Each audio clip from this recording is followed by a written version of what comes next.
Friend সকলকে welcome জানাইছো মোৰ চেনেললৈ। আজি আমি আলোচনা কৰিম 24টা ভাৰ্বৰ মাজত থকা ডু ডিড আৰু ডাজৰ ব্যৱহাৰ। কেনেকৈ ডু ডিড আৰু ডাজ নেগেটিভ আৰু ইণ্টাৰগেটিভ সেন্টেন্সত ব্যৱহাৰ কৰা হয় ইয়াৰ বিষয়ে শিকিম। গতিকে যিসকলৰ ইয়াৰ ব্যৱহাৰৰ ক্ষেত্ৰত প্ৰব্লেমছ আছে, ডাউট আছে, সিহঁতৰ কাৰণে এই ভিডিঅ'টো খুবেই ইম্পৰ্টেণ্ট হ'ব। গতিকে ভিডিঅ'টো সম্পূৰ্ণকৈ চাব আৰু মনৰ কনফিউজনটো দূৰ কৰিব।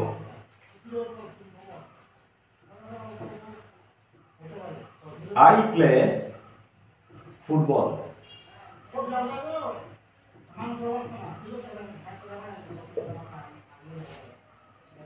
প্রথমে আমি নেগেটিভ সেন্টেন্স করিম, ইয়ার পিছত আমি ইন্টারগেটিভ সেন্টেন্স করিম। নেগেটিভ সেন্টেন্স করিলে প্রথমে ডু ব্যবহার হবনে, ডিড ব্যবহার হবনে, ডাজ ব্যবহার হব, এইটো এই সেন্টেন্সৰ ওপৰত ডিপেন্ড কৰিব। প্ৰথমে আমি নেগেটিভ সেন্টেন্স কৰিম। নেগেটিভ সেন্টেন্স কৰিলে এটা সূত্ৰ আছে, ট্ৰিক্স আছে যে যদি ভাৰ্বটো প্ৰেজেন্ট টেন্স হয় তেতিয়াহ'লে আমি ডু ভাৰ্ব ব্যৱহাৰ কৰিম। ঠিক আছে, এনসাৰটো চাওক। আই ডু পিছত নট ব্যৱহাৰ হ'ব, কাৰণ এইটো নেগেটিভ সেন্টেন্স কৰি আছো। আমি ডু ব্যবহাৰ হৈ আছে কিন্তু নেগেটিভ সেন্টেন্স কৰি আছো। ঠিক আছে, আই ডু নট, আকৌ প্লে আহি যাব, প্লে ফুটবল দি দিও, ফুটবল শেষ।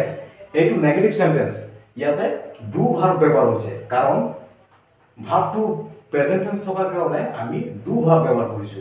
এতিয়া এই সেন্টেন্সটোক আই প্লে ফুটবল, এইটোক আমি ইন্টাৰগেটিভ সেন্টেন্স লৈ নিম। এতিয়া ইন্টাৰগেটিভ সেন্টেন্সত ডু ডিড নে ডাজ ব্যবহাৰ হব, এইটো সেন্টেন্স অনুসৰি চাওক। যদি ভাৰ্বটো প্ৰেজেন্ট টেন্স থাকে আমি কি লগাম, আমি সদায় ডু ভাৰ্বৰ সহায় লম। ঠিক আছে, তেতিয়াহ'লে ইন্টাৰগেটিভ সেন্টেন্স প্ৰথমতে ডু ব্যবহাৰ হব, ডু। ডুৰ পিছত সদায় সাবজেক্ট ব্যবহাৰ হব, ডু আই, ইয়াৰ পিছত প্লে, ফুটবল দি দিও, ফুটবল, লাস্টত কুৱেশ্যন মাৰ্ক, কাৰণ ইন্টাৰগেটিভ সেন্টেন্স কৈছে। মই আগতে দিছো ইয়াতে আই মানে ইন্টাৰগেটিভ সেন্টেন্স কৰি আছো আৰু এনটো আছে কি নেগেটিভ সেন্টেন্স কৰি আছো। মানে নেগেটিভ সেন্টেন্সত ডু ভাৰ্ব কেনেকৈ ব্যৱহাৰ হয় চাওক, আৰু ইন্টাৰগেটিভ সেন্টেন্সত ডু ভাৰ্ব কেনেকৈ ব্যৱহাৰ। এটা কথাই যে যদি প্ৰথম যিটো সেন্টেন্সটো থাকিব সেই সেন্টেন্সটো যদি প্ৰেজেন্ট ইনডিফিনিট টেন্স থাকে তেতিয়াহ'লে আমি সদায় ডু ভাৰ্বৰ সহায় ল'ম, ডু ভাৰ্বৰ সহায় ল'ম।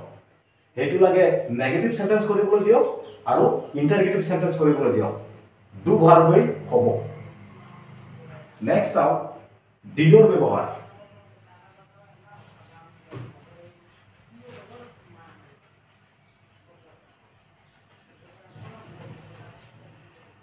ডিডৰ ব্যৱহাৰ কেনেকৈ কৰা হয় চাওক। 2 নম্বৰটো I saw, SAW, I saw the tiger. প্ৰথমে এইটো নেগেটিভ কৰি এন দিছো, কাৰণ এইটো নেগেটিভ। দ্বিতীয়টো হৈছে ইন্টাৰগেটিভ। প্ৰথমে আমি নেগেটিভ সেন্টেন্স কৰিম, ইয়াৰ পিছত আমি ইন্টাৰগেটিভ সেন্টেন্স কৰিম। ঠিক আছে, চাওক। যদি ভাৰ্বটো পাষ্ট টেন্স হয় তেতিয়াহ'লে আমি সদায় ডিড ব্যৱহাৰ কৰিম। এইটো নেগেটিভ হওক আৰু ইন্টাৰগেটিভ হওক কোনো কথা নাই, নেগেটিভ হ'লেও ডিড ব্যৱহাৰ হ'ব আৰু ইন্টাৰগেটিভ হ'লেও ডিড ব্যৱহাৰ হ'ব। যদি ভাৰ্বটো পাষ্ট টেন্সত থাকে, সো আছে, আমি জানো যে সো পাষ্ট টেন্স হয়, কাৰণ সি হ'ল প্ৰেজেন্ট টেন্স, সো হ'ল পাষ্ট টেন্স, আৰু সিন যেটো এইটো হ'ল পাষ্ট পাৰ্টিচিপল। তেতিয়াহ'লে সো পাষ্ট টেন্স, আৰু পাষ্ট টেন্স থকাৰ কাৰণে আমি সদায় ডিড ব্যৱহাৰ কৰিম। আই ডিড নট, নট কিয় ব্যৱহাৰ হৈছে, কাৰণ আমি নেগেটিভ সেন্টেন্স কৰি আছো সেইকাৰণে ডিড নট। আৰু ইয়াত যে সো আছে, সোটো সদায় প্ৰেজেন্ট টেন্স আহি যাব। যেতিয়া আমি নেগেটিভ সেন্টেন্স কৰিম সদায় সো টু প্রেজেন্ট টেন্স আহিলে, প্রেজেন্ট টেন্স আহিলে কি হবো সি, সি see the tiger.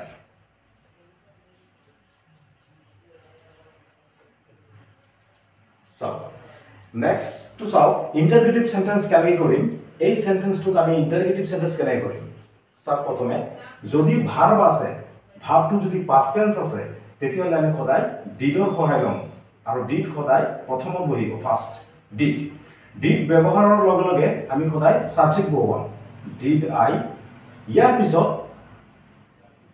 So present tense কি হ'ব সি ডিড আই সি পিছত দি টাইগাৰ টাইগাৰ লাষ্টত কোৱেশ্চন মাৰ্ক দি দিও ঠিক আছে গম পাইছে না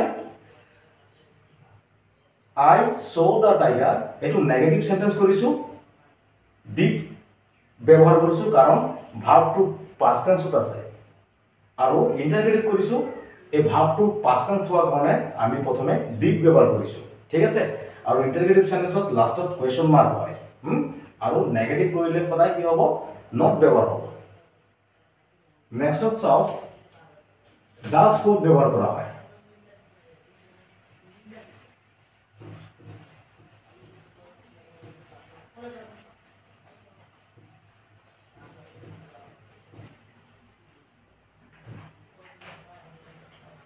3 নম্বর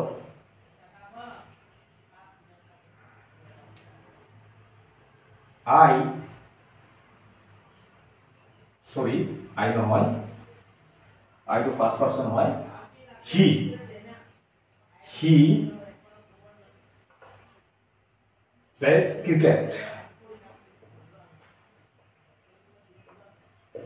so এই সেন্টেন্সটুক আমি প্রথমে নেগেটিভ করি ইয়ার পিছত আমি ইন্টারগেটিভ করি আৰু ইয়াত ডাস ব্যবহাৰ কৰি হি প্লেজ ক্ৰিকেট তেও ফুটবল খেলে চাও ইয়াতে হি থকাৰ কাৰণে ভাৰ্বৰ লগত এস বা ইএস হৈছে আৰু যদি ভাৰ্বৰ লগত এস বা ইএস হয় তেতিয়া হলে আমি সদায় ডাস ব্যবহার করি সদায় মনত ৰাখিব যদি ভাৰ্বৰ লগত এস বা ইএস জয়েন থাকে যোগ থাকে তেতিয়া হলে আমি সদায় ডাস ব্যবহার করি ডাস so he does ডাজৰ লগত not ব্যৱহাৰ হ'ব কাৰণ আমি নেগেটিভ কৰি আছো does not আৰু প্লে আহি যাব প্লেস নহয় প্লে আহি যাব প্লে ক্ৰিকেট দিও ক্ৰিকেট ইয়াৰ পিছে চাও ইন্টাৰগেটিভ সেন্টেন্স কেনেকৈ কৰা হয় he plays cricket প্ৰথমে does আহিব DOES does আমি জানো যে ইন্টাৰগেটিভ যেতিয়া কৰা হয় তেতিয়া 24টা ভাৰ্ব যে আছে 24টা ভাৰ্ব সদায় সাবজেক্টৰ আগত বহে আৰু সাবজেক্টৰ আগত বহিলে সদায় লাষ্টত আমি প্ৰশ্নবোধক চিহ্ন দিব লাগে ঠিক আছে তেতিয়া হলে চাও does ডাস টু হে 24টা ভাৰ্বৰ ভিতৰত আছে গম পাইছে নে তেতিয়া হলে ডাস প্ৰথমে আনিছো কি কাৰণে কাৰণ এই ভাৰ্বটো প্ৰেজেন্ট টেন্স আছে আৰু এস বা ইএস জয়েন্ট আছে যেতিয়া প্ৰেজেন্ট টেন্স থাকে আমি এইটো প্ৰেজেন্ট টেন্স বুলি কও PLAY প্লে এইটো প্ৰেজেন্ট টেন্স এইটো প্ৰেজেন্ট ইনডিফিনিট আৰু যেতিয়া PLAYS থাকিব তেতিয়া এইটোও প্ৰেজেন্ট ইনডিফিনিট ঠিক আছে এইটো আৰু এইটো মাজৰ ডিফাৰেন্স এইটোই কাৰণ প্লে যে আছে এইটো সদায় ফাৰ্স্ট পাৰসন লগত ব্যবহাৰ হয় আৰ এই প্লেৰ লগত সদায় ডু ব্যবহাৰ হয় আৰু ইয়াত যে প্লেস আছে এইটো সদায় থার্ড পারসন লগত ব্যবহার হ'ব থার্ড 3 আর ইন থার্ড পারসন যেনে লাইক দ্যাট হি সি আৰু ইয়াৰ লগত সদায় ডাস ব্যবহার হ'ব DOES ডাস গম পাইছে না তেতিয়াহলে চাও ডাস প্ৰথমে লিখিছো কাৰণ এটো এস বা ইএস লাগিছে ডাস পিছত হি লগাও ডাস হি ইয়াৰ পিছত প্লে আহি যাব কাৰণ এস নহয় প্লে ক্ৰিকেট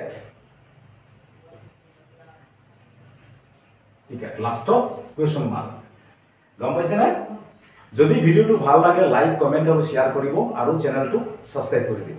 থেংক ইউ।